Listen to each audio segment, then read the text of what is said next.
I have found in life that if you want a miracle, you first need to do whatever it is you can do. If that's to plant, then plant. If it is to read, then read. If it is to change, then change. If it is to study, then study. If it is to work, then work. Whatever you have to do. And then you will be well on your way of doing the labor that works miracles. One day Mr. Shoaff said, "Jim, if you want to be wealthy and happy, learn this lesson well. Learn to work harder on yourself than you do on your job." Since that time, I've been working on my own personal development. And I must admit that this has been the most challenging assignment of all. This business of personal development lasts a lifetime. You see, what you become is far more important than what you get. The important question to ask on the job is not, what am I getting? Instead, you should ask, what am I becoming? Getting and becoming are like Siamese twins. What you become directly influences what you get. Think of it this way. Most of what you have today, you have attracted by becoming the person you are today. I've also found that income rarely exceeds personal development. Sometimes income takes a lucky jump. But unless you learn to handle the responsibilities that come with it, it will usually shrink back to the amount you can handle. If someone hands you $1 million, you'd better hurry up and become a millionaire. A very rich man once said, "If you took all the money in the world and divided it equally among everybody, it would soon be back in the same pockets it was before. It is hard to keep that which has not been obtained through personal development." So here's the great axiom of life: to have more than you've got, become more than you are. This is where you should focus most of your attention. Otherwise, you just might have to contend with the axiom of not changing, which is, unless you change how you are, you'll always have what you've got. We call that what? A miracle, only because we don't quite understand how it works. It doesn't mean it doesn't work. It simply means we don't quite understand how it works. So, how do you get a miracle going for your life? Number one, do what you can. Get a list of the stuff you could do and you haven't done, postponed, and start cleaning that up. You can't start at a better place for personal change. That'll affect your bank account, affect your future, affect your income, affect everything. You can't start a better life change process than cleaning up what you should be doing, the man says. Well, my mother lives down in Florida. I should have written her 6 months ago. I just can't seem to get that letter written. I'm asking you to get that letter written. Clean that up and don't walk like other people walk. Don't postpone like other people postpone, you say. Well, is it as simple as writing a letter? And the answer is yes. Where else would you start for life change, personal change? You don't need a pink package to fall out of the sky. You don't need massive, bombard, pre-conscious, subconscious practice channeling. Find a 1,000-year gold guru. You don't need any of that stuff. Pass on all that. Kids are afraid of that stuff. Too much of it. You'll be out on a limb with Shirley. Don't pass on all that stuff. The stuff is too easy. The stuff is too simple. It's called take action number 1 on neglect, on errors, and discipline. Start setting up some disciplines. And if you do that, you'll perform a miracle. Now, the second part of the miracle is do the best you can. If that's not your philosophy, I would ask you to amend it. Let me give you the best of ancient script. Here's what it says. Whatever your hands find to do, do it with all your might. Do it with all your strength. And do it with all your power. What a good philosophy. That kind of philosophy revolutionizes your life if you haven't picked it up lately. Guy slips in late. Company doesn't seem to mind. Slips out early, first one in the parking lot, heaven for happy hour, stretches his break, comes early for lunch, late back from lunch. Company doesn't seem to notice. Guy says, best as I can calculate, I'm putting in about half a day's work, and I'm collecting a full day's pay. And the guy says, I got it made. Little does he know, the seeds of his own disaster are already being sown by the weakness of his own personal philosophy. It's not the economy that's going to determine your next 6 years. It's your philosophy about labor and about activity and about miracle and soil and seed and sunshine and rain and the economy and the banks and the money and the companies and the schools and what's going on. It's your philosophy and your attitude and then your ability to take action. All of that we call the process of life change, miracle working. Do what you can, do the best you can. Here was number 3, results. Every once in a while, you've got to take a measure. See how you're doing with these 3 pieces. Philosophy, attitude, activity. Now we take a measure called results. What are the results at the end of the day? The results at the end of the week. You can't let too much time go by without checking. When time goes by, 6 years I'd been out there working. When I met my teacher, Mr. Schiff said, well, Mr. Owen, let's just go through a little summary here. He said, in the last 6 years, how much money have you saved and invested? Let's go through a little tab list here. How much money have you saved and invested in the last 6 years? I said, what, 0? He said, you have messed up. You remember these notes? I like that you've messed up, he said. Who sold you on that plan? I thought, my gosh, the man's right. I'm a nice guy. I bought the wrong plan. What if you were 50 and broke, right? Didn't need to change. Countries bought the wrong plan. What a sad scenario that would be. But Shelf said these questions let's go through. Some results, he said. How many books have you read in the last 90 days? I said, what, 0? Wisdom of the world available. Change your life. Change your future. Wisdom of the world available. Develop. Develop any skill you want. Earn the kind of income you want. Have all the treasures you want. Equities you want. Relationship with your family that you want. Everything that you want available, and the wisdom of the world to help you get it. Haven't read any books in the last 90 days, my teacher said. Mr. Rohn, you have messed up.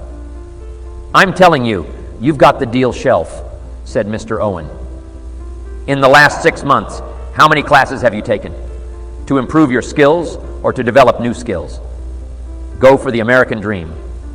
Become rich and powerful and sophisticated and healthy and influential. How many classes have you taken the last 6 months? I said, hi, how many? 0, he said. You have messed up. Said you don't need to unmess the country. You don't need to straighten out the perplexed. You don't need to straighten out any of this stuff. All you've got to do is look within and let results teach you a great deal about your own activity, your own attitude, and your own philosophy. I went through that process. Take this phrase home.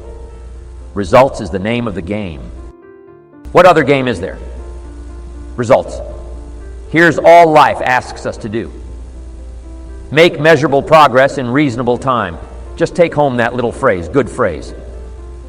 We're asked in life simply to make measurable progress in reasonable time. We demand of our children, how many years do you want your child to spend in 4th grade? Approximately about 1. If it looks like they're not going to make it, we pour on the pressure called legitimate. Pressure, lack of results. Peer pressure, family pressure, school pressure, community pressure, every other kind of pressure we can bring to bear. What? You can't stay more than 1 year in 4th grade. As parents, you'd have to leave the community and say, well, what if they're nice kids? Wouldn't you give them 3 or 4 years? The answer is no. You got to make better progress than that. So you got to check fairly often. Some things you got to check every day. Some things you got to check at least by the end of the week. Salesman joins us, a little sales company supposed to make 10 calls first week. Wouldn't it be legitimate? Call him in on Friday and say, John, what? How many calls? I mean, this stuff is simple. John says, well, say, John, well, won't fit in this little box here. Well, now John starts with a story. You say, John, I made this little box so small, so a story won't fit. I don't need a story. I need what? A number. A number? What will a number tell me? Everything. John's supposed to make 10 calls. What if he made 20? You say, wow, we got somebody. What if he only made 1 call? Whoa. Will that tell us something about John's philosophy? And the answer is yes. Will it tell us something about his attitude? Of course. Will it tell us something about his disciplines? Of course. And if he wants a lesson in life change, all he has to do is be willing to face the numbers and come up with the results. That will teach you to either celebrate if you got good results or fix whatever needs to be fixed in your philosophy, attitude, activity, called disciplines. Success is nothing more than a few simple disciplines, practiced every day. The next one, miracle comes from your attitude. Having the right attitude is everything. How we feel plays such a major part in our future. First, it's how you feel about the past. You need a healthy attitude about the past so that you use it, not live in it, but use it. Not carry it like a burden, but let the wise lessons you learned from the past now serve as fuel to furnish the future. Next, a good attitude about the future. You've got to set your goals. We look back for experience, but we look forward for inspiration. We must be instructed and inspired. No better inspiration than to set your goals. I started this process when I was 25. Literally rocked my world, changed my life. I had no idea it was so simple. Here's how simple it is. Decide what you want. Write it all down. Make a list of the people you want to meet. Make a list of the books you want to read. Make a list of the classes you want to take. Make a list of the skills you want to learn. Make a list of the cities you want to visit. Make a list of the investments you want to have. Just make these lists. Start checking them off. Put a lot of little things on your list so you can start checking off something right away. That's part of the fun. Here's what's next. If you check off something major, celebrate, because that inspires you to make a longer list of goals and put everything on your list. Little things, insignificant to someone else, important to you. I put a little revenge on my first list. My mentor said it was healthy. Some of the people who said I couldn't succeed, kid from the farms of Idaho, they went on my list. Couldn't wait to get my new car, drive it up on their lawn, say, oh, pardon me, here's the money to have it fixed. Just a little satisfaction.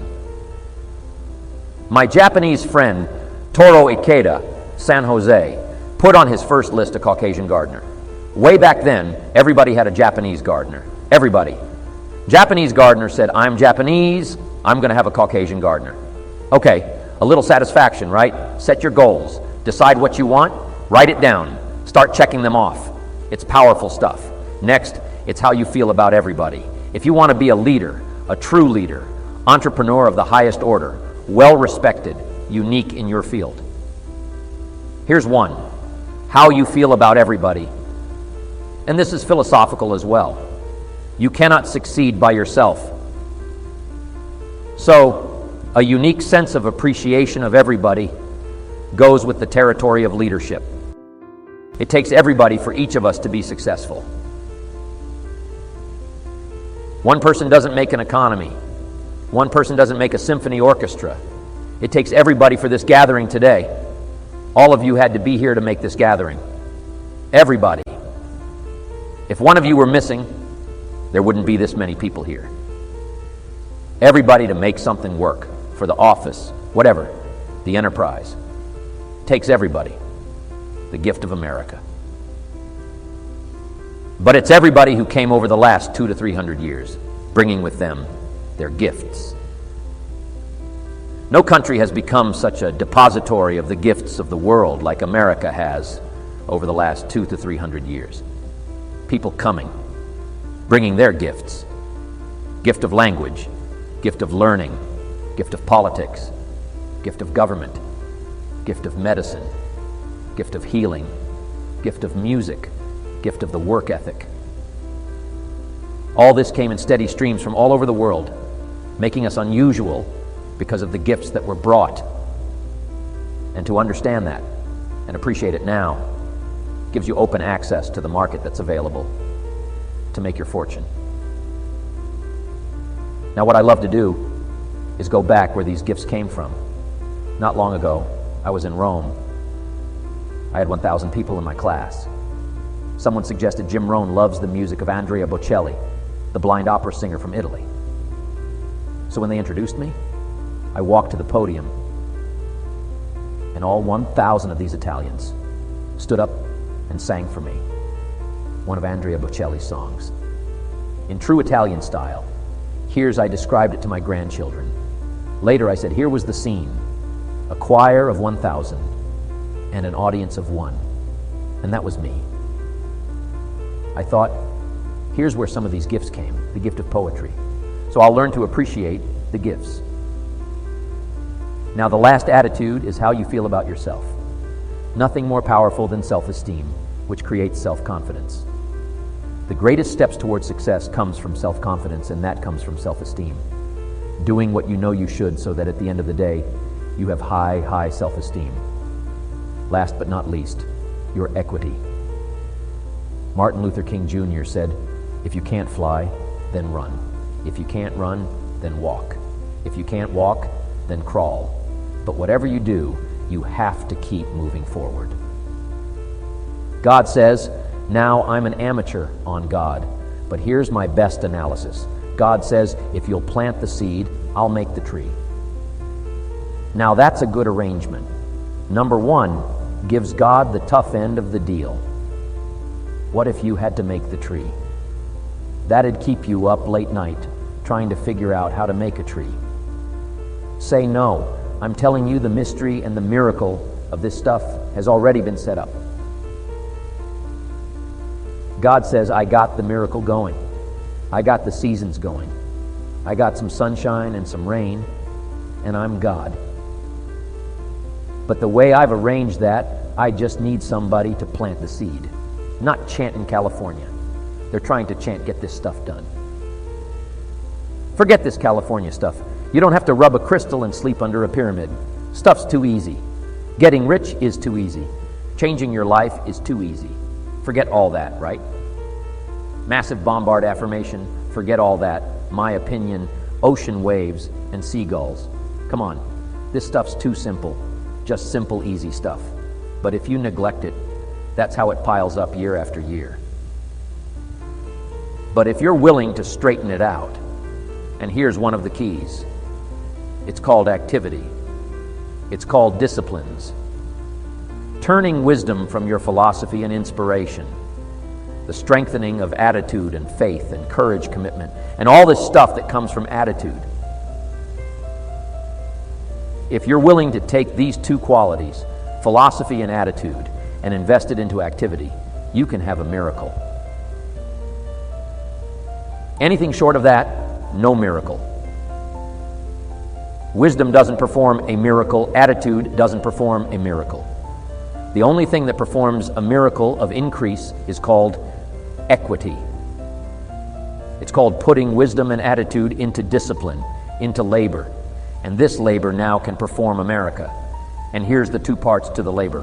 One, do what you can. Number two, do the best you can.